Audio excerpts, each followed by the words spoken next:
وَإِذْ قَالَ مُوسَى لِقَوْمِهِ يَا قَوْمِ إِنَّكُمْ ظَلَمْتُمْ أَنفُسَكُمْ بِاتِّخَاذِكُمُ الْعِجْلَ فَتُوبُوا إِلَى بَارِئِكُمْ فَاقْتُلُوا أَنفُسَكُمْ ذَلِكُمْ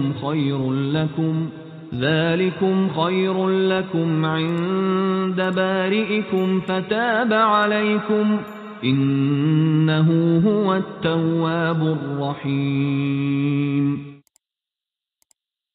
সূরা আল বাকারা আয়াত ৫৪। বাংলা অনুবাদ।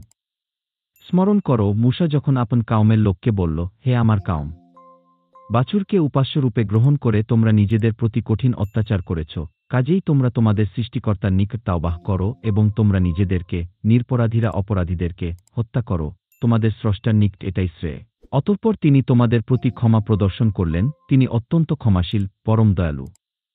এই চ্যানেলে আল কোরআনের আয়াত আলাদা আলাদাভাবে আপলোড করা হবে। আপনাদের মধ্যে যারা কোরআন মুখস্থ করার ইচ্ছা করেন, তাহলে কোরআনের প্রতিটি আয়াত কয়েকবার শুনে শুনে মুখস্থ করেন।